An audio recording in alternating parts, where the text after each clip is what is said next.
Our two wearisome travellers continue their journey in the nation's capital known to all as London. And to northerners it's also known as that place down south. Today they take time out for 5 minutes and look at a wheel on a steam engine turn around. They walk across water at a great height. Then it's time for a brunch in a fancy restaurant. Do you want to join them? Then stick around.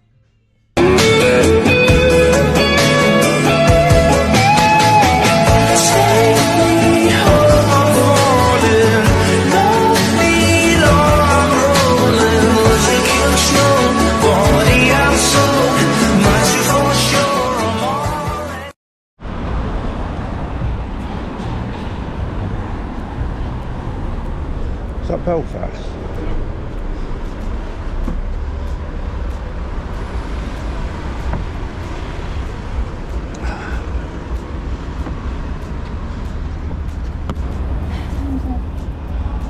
One minute past 10.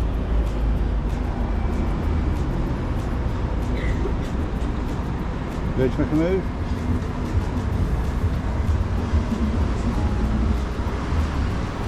Carl was quite keen to visit Towerbridge. It was certainly high up on his list of places to visit when we were planning our trip here.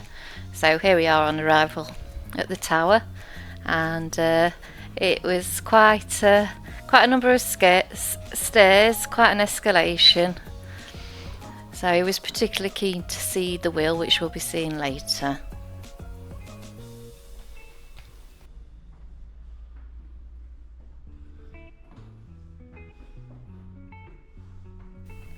So to give you a little bit of history to the Tower Bridge, just want to share that it was officially opened on the 30th of June 1894 after 8 years of construction. It was designed to ease traffic while still allowing tall ships to pass along the River Thames.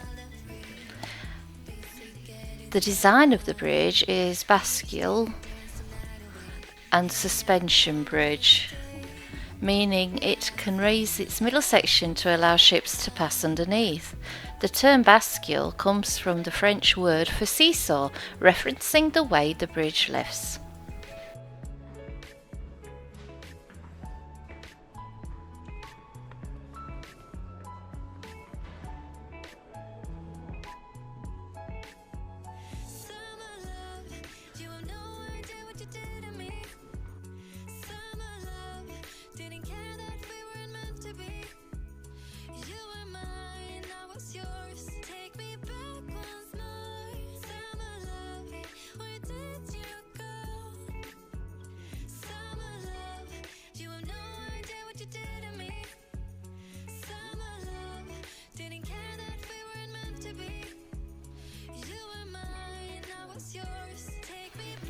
So here we arrive at the pedestrian walkway. The high-level walkways connect the two towers, were originally designed to allow pedestrians to cross even when the bridge was raised.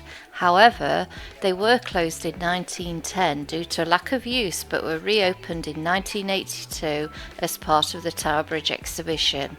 As you can see, today they still offer panoramic views of London.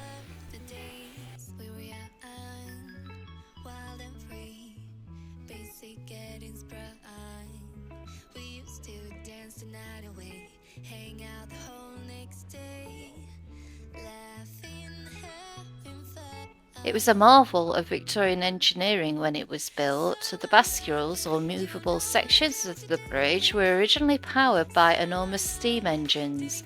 Today they are powered by electric motors. Towerbridge's towers are 200 feet tall, and the bridge's total length is 800 feet. The central span between the towers is 200 feet.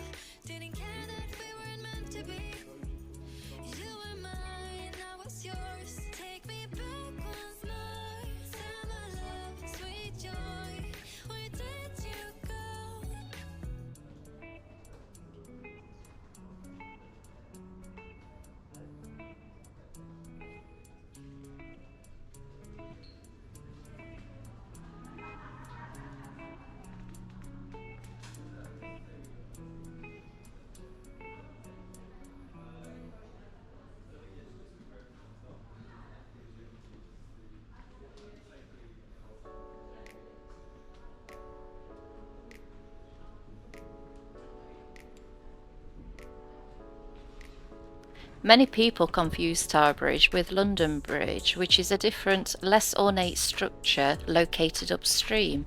London Bridge is simpler in design and has been rebuilt several times throughout history.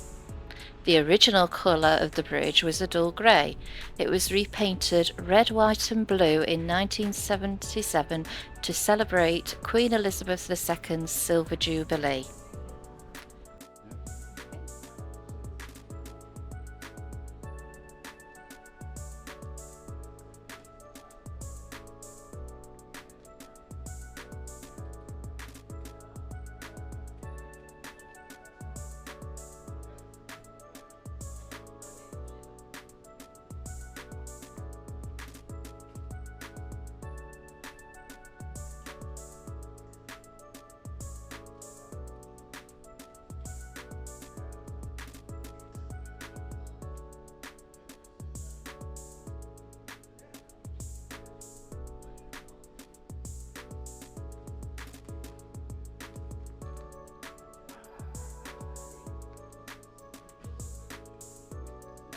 Beneath the bridge's road deck are massive chambers that once housed the hydraulic accumulators used to power the steam-driven engines for raising the bridge.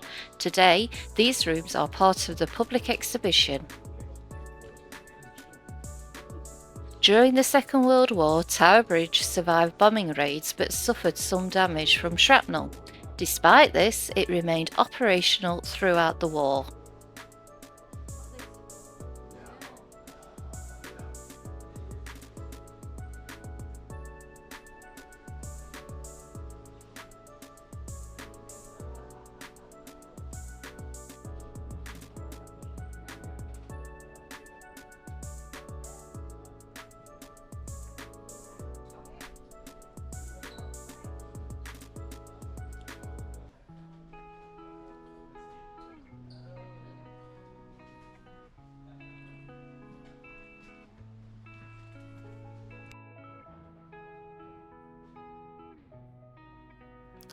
Towerbridge has appeared in countless movies, TV shows and artworks.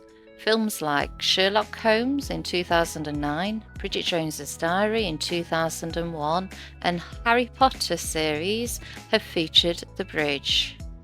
I'm sure a number of Bond films may have been filmed there. Spider-Man even. Since 2014, the Towerbridge exhibition has featured glass floor sections in the walkways, allowing visitors to see the traffic and water 138 feet below as they walk across.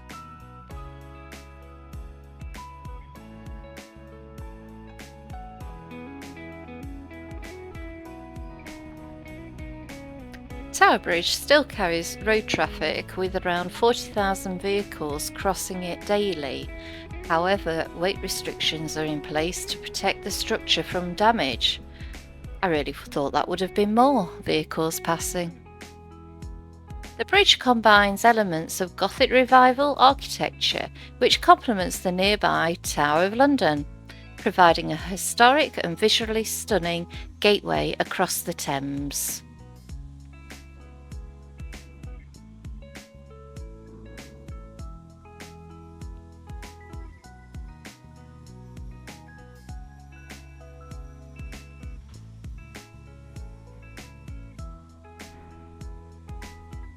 Towerbridge remains a vital part of London's infrastructure and a beloved symbol of the city. Carl certainly enjoyed this visit due to his interest in hydraulics. Me, a little less.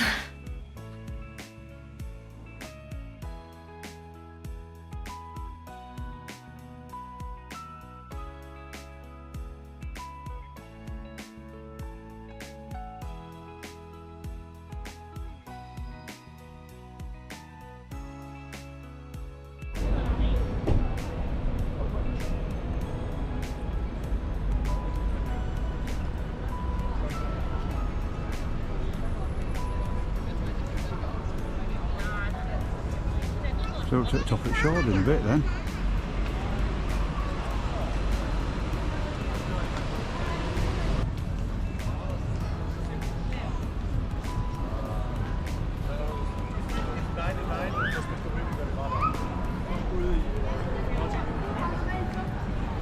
I decided that we'd brunch today at the Towerbridge Ivy.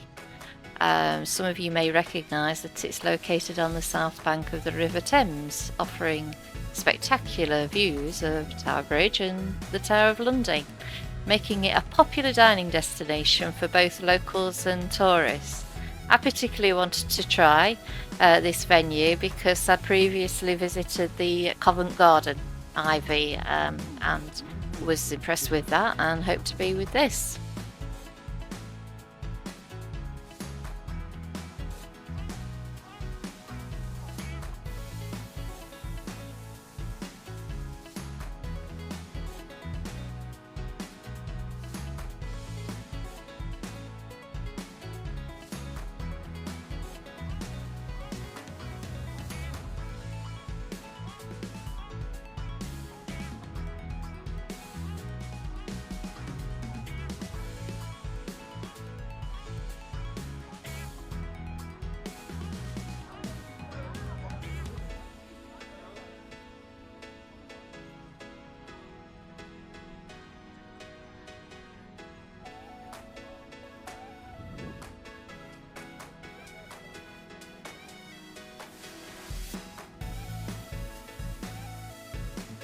Well, the morning had turned out quite cool and comfortable, but as we approached the Tower of London, the weather was certainly changing and temperatures were up. Just one thing to say, if you do go to the Tower of London, just be cautious that there's very little shelter on hot days.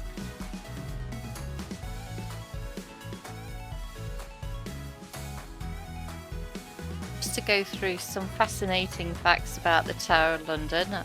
Just to begin, it was founded by William the Conqueror in 1066. Following his victory at the Battle of Hastings, it was part of his efforts to assert control over London.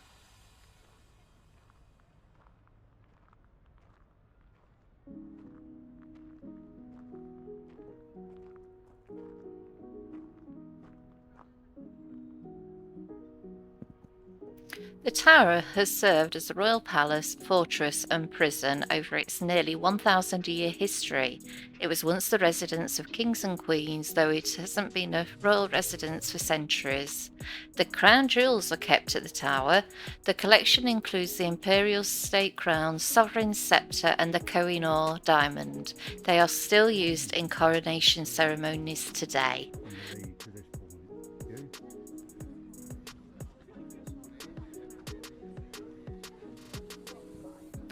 The towers house many famous prisoners, including Anne Boleyn, Guy Fawkes, Sir Walter Raleigh and Lady Jane Grey.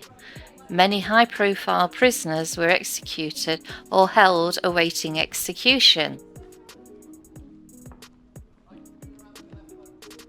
The yeoman warders, commonly known as beefeaters, are the ceremonial guards of the tower. They originally served as guards and protectors of the tower's inhabitants, but now act as tour guides and ceremonial custodians.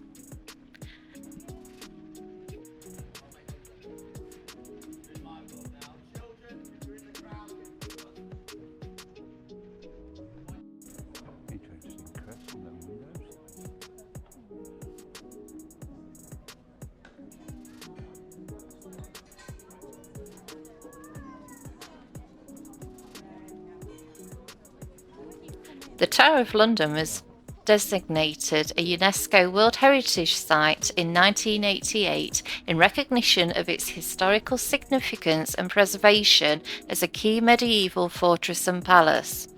The tower was designed as a defensive fortress with thick walls, moats and guard towers. Its strategic location on the River Thames provided an extra layer of protection.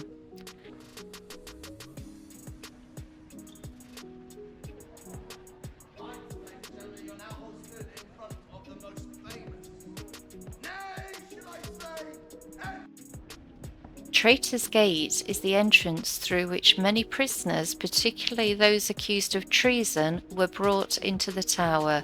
It opens onto the Thames and allowed prisoners to be transported directly by boat.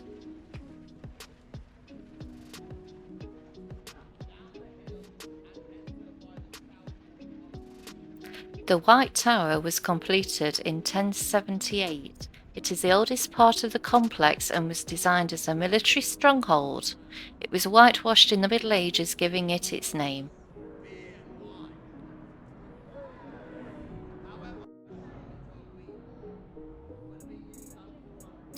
We must mention the ravens. Unfortunately, we didn't catch them today, but legend states that if the ravens ever leave the tower, the kingdom will fall.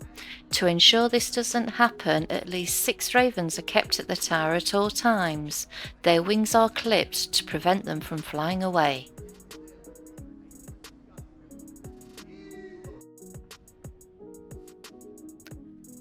The Tower Green was the site of several notable executions, including those of Anne Boleyn, second wife to Henry VIII, and Catherine Howard, his 5th wife.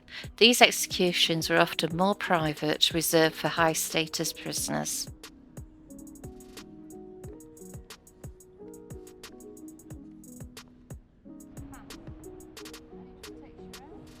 The tower once housed a royal menagerie of exotic animals including lions, elephants and polar bears. It was one of the earliest zoos in England. The animals were gifts from other rulers and were housed at the tower for centuries.